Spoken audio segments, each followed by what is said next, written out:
Okay, so our next step here, now that we've created and copied these curves, we can turn off the base curves, and now let's just use the ones that we created, right? So let's flip back on the reference curves. Now I'll give you a little bit of explanation as to what these are. You can see that they're all at different heights, right? And so each one of these heights is actually a point where the line is going to come across and intersect. So endpoints are going to be extremely important here, and we're going to use these as our references. They're not actually part of the design, they're more of just a reference. So after we get all the lines that we want to create, we can just turn these off and we don't need to use them anymore. And so sometimes it's really useful to have reference curves for yourself when you're doing your own design. So our first step here is let's start to create some of our profile curves, right? So that way we can loft them together. So everybody select the current layer of profile curves so we can draw on that layer. And let's figure out where some of our first lines are going to be.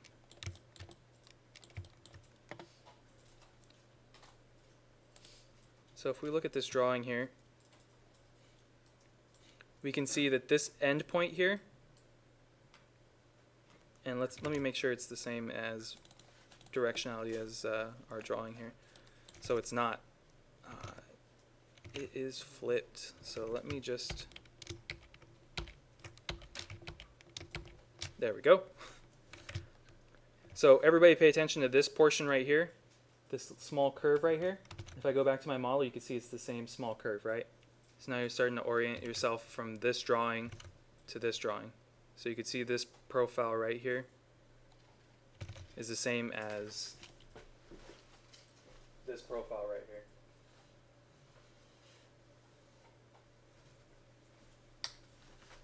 here. So first things first is let's create one of our first profiles here. And so let's start over in this side, this area here. And we know that from this point here, there's a dashed line that takes us to a reference point of right here. And the height says, it's upside down, but it says about 20 feet, I believe. And it may actually be in meters. But since I already have that for us, we don't have to be concerned with the heights. So let's go ahead and draw our first profile line there. And so I'm going to type line. And I'm going to use this endpoint here. And then I'm going to click to that endpoint there.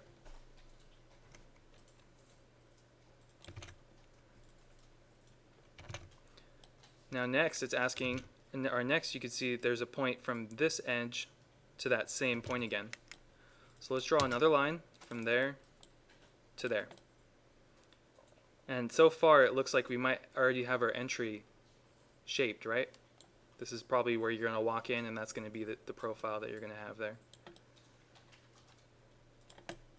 Okay, so let's figure out where the next one is. So it looks like using that same point again, we have a point that reaches all the way over to there. And that looks like it's that point right there. So let's go ahead and draw that line now. So we're going to select here. Make sure you have your endpoint on, because you definitely want these to click to an endpoint. And let's draw it to there.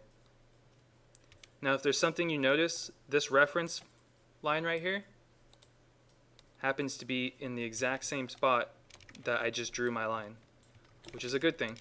And just to verify that they're touching each other, I am going to select both, and I'm going to type the command intersect. Intersect allows you to see if 2 points are actually touching each other, and it's going to create a point for you. So that little point right there that's highlighted yellow right now tells me that right at that point, which you can actually select that point, those two curves are touching each other. So I'm going to just leave that point there because it might be useful for later. You can use that point to split. We went over split last week. You can actually use a point to split a curve. It's not all just about splitting surface on surface. And so we're just going to leave that there for now. And it looks like we might already be creating one of our profiles here. I mean, these three curves right here already look like one of the lofted shapes, right? So let's keep moving forward. So our next, let's keep off the same point here because it's really nice. If you notice, all the points are coming to one spot, right? So the next one, this is going to reach from here, and it looks like it's going to go all the way to there. So let's figure that one out. Type line, select this top point, and I believe it took us all the way to there. Now if you'll notice again, one of our references is working out for us here. So let's do that same command again of intersect, and you'll notice it creates another point for us there. So that's going to be useful later. So I'm going to go back to the photo again, and you'll notice right here we have this really little dashed line, right? So that actually comes into play with the intersection point. So that's going to be this moment right here, and it's going to take us to that point. So if you turn on your point in the object snaps down at the bottom, and you snap to a point, it'll actually select that point, and you notice it says point, comma, end. It's because both of those are an end and a point. So it's telling you that you can snap to either one of those right now. So I'm going to go ahead and click that. Okay. So now let's keep moving along here. Is there anything else that connects to this point here? It doesn't look like it, right? We got this one. That one's done. That one's done. We did that one. We did the small one here. But now we're noticing, so let's move on to another area, right? This point right here, this looks like it's out in the middle of nowhere, right? So that's got to be a reference point. So let's figure out where one of those lines comes down. So let's see how this right here looks. So I'm going to rotate around my model, and I can see I have two reference points, and then I also have the point down here, and I also have that point as well. What I'm going to do right now is I'm going to select both those lines, and I'm going to type intersect again. And you notice it creates a point there for me. So that way I know that these are two individual lines. There's a point that is going to justify that. So I'm going to go back to the image one more time.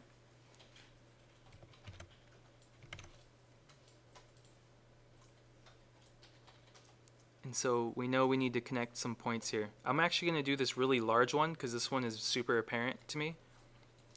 So I'm going to do that one first. So I'm going to go line, and it's this endpoint way over here, and it's going to go all the way to there. And let me verify that. Yep. Okay.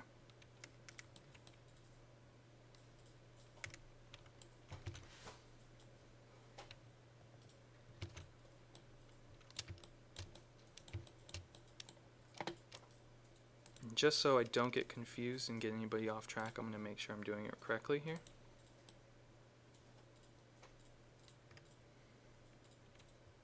Okay. So, based off of our image here, it looks like, let's do this small one now. So this is obviously the point touching down that I just created an intersect point for, and that's the up higher reference point. So let's draw another line. And I'll select this point down here, and I'm going to take it up to there. If I go back to the image again, it looks like we have another line that's going right here.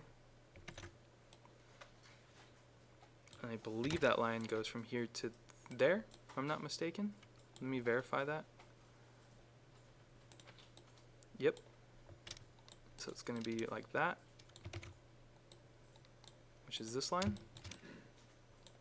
And if we go back to our image, we have another small line right here, right? Another dashed line between that point and that point. So let's do that one next. So that's going to be here to there. So let's do that one.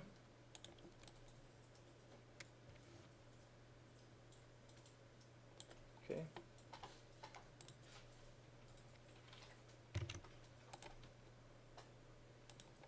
So it looks like so far we've drawn those, right? And that one. And let me just get back to this. So yeah, we've drawn those. Okay. So back to our image. Now we'll notice that there's this point that just goes super across the entire thing from where we were working all the way across to here. So let's draw that one next. And just to show you guys for reference, that this is going to go from a reference point to another reference point. So we're going to draw this line right here. So I'll show you here. From reference point to reference point.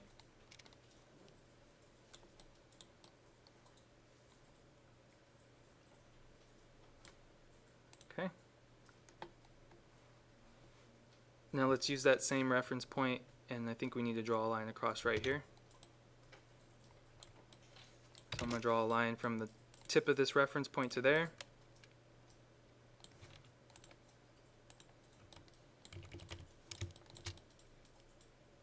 Oh, you know what? I think I might have shown you wrong right now. Yeah, I did. So I did this incorrectly, right? So this point is actually supposed to go to there. And so what I need to do is turn on my control points. And typically I use F10 to turn on my control points. I can't do that because I'm recording this. So I am going to find the location to do that.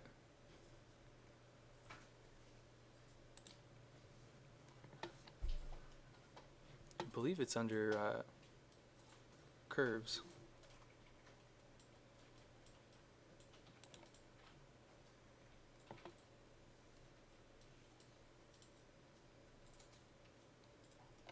I always forget where it is because I just use F10. You're saying points on? Yeah, is it? It's on the column on the right hand side, and it has curve with two little points on the right there to the right. There it is. So the way that works is you're going to select the line that you want to turn on your control points for. And then right here, thank you for pointing that out. Right here, if you click that, now you're going to see it created 2 points for us. Those points only exist because I turned them on. You can easily hit escape and turn them off. Or right here, you can also turn them off. So here's off points, and then, or I'm sorry, if you left click, it's on points, and then select your line and hit spacebar, and it'll give you 2. And then if you click right, it'll just turn them off. So I'm going to turn on the control points for this. And now what I'm going to do, since I want to move this line, I don't know if anybody else did the same thing, but if they did, this is the best way to get it. So what I'm going to do is I'm going to select that point, and I'm going to type M for move, and I'm just going to adjust it to the proper location. And then I can hit escape, and my control points will turn off. And now I've adjusted that.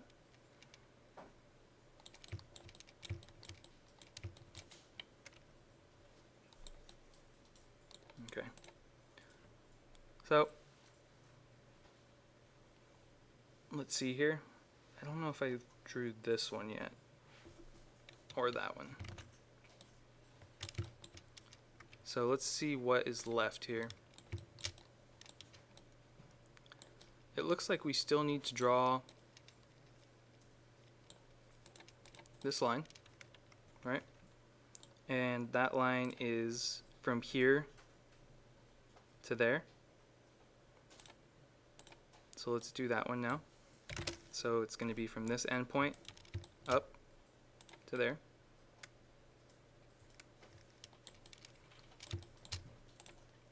And then, so we got that one taken care of. We've also got this one taken care of, and that one. Also done that one. Let's make sure we did that one. Yes. Okay.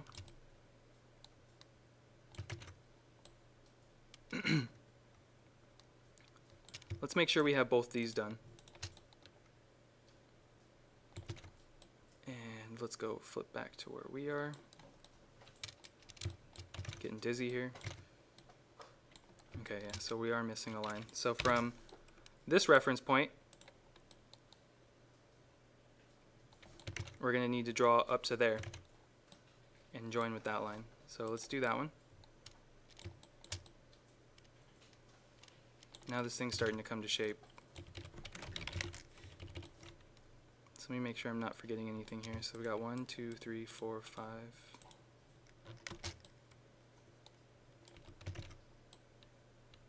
Okay. I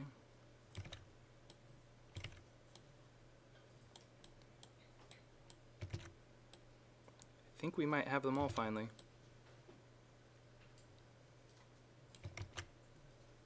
How many lines total on just that? That's a good question right there. So in my reference model, I can select how many objects there are on that layer, and we have 14 curves selected, right? So let's go back to the model that we're all working on, and I'm going to do the same thing, and it looks like we have 13. So I'm missing one. Where could that one be?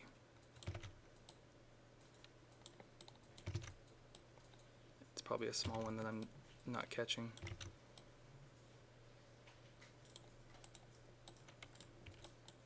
Ah, I know why. Okay, so we have all the curves actually. So now we can begin to loft. So now we've drawn the profiles here, so now we can actually loft these profiles together. It is a little bit confusing, but every single line was documented here in this plan drawing. And you can see that they were all used through dashed lines. And then your solid lines were going to be your lines on the floor. And your dashed lines are going to be the ones that we were connecting together. And these little white circles right here were all your reference points. So if you're planning on doing something similar to this for yourself, this would be a good diagram to draw for yourself as your own shape. And you can use the same method in order to create what we have here so far. So what was that last one? What? I'm sorry? That last line that you said you were missing? Oh, okay, so that last line I was missing is actually due to this point right here, and this is the reason why I created this intersection point.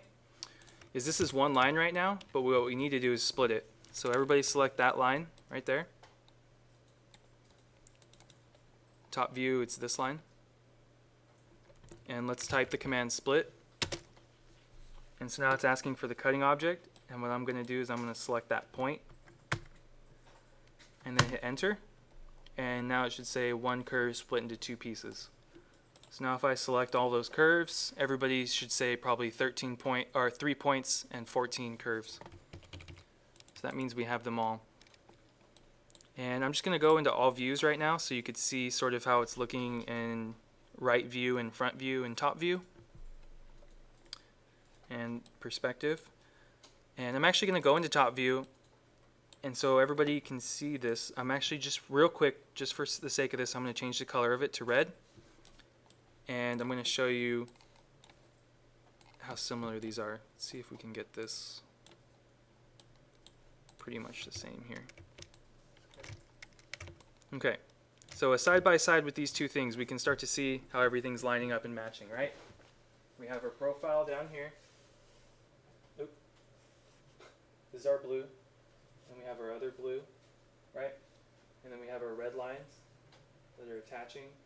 You can see how all the points are coming down. And you can follow each one of these, right? And you should be able to follow most everything, and they should line up about the same. So you can see how a two-dimensional drawing like this can actually give you three-dimensional results. So now that we're this far, I'm going to change this back to black because that's what everybody else has. Now it's time to loft these surfaces. Just give me a second, I got to see how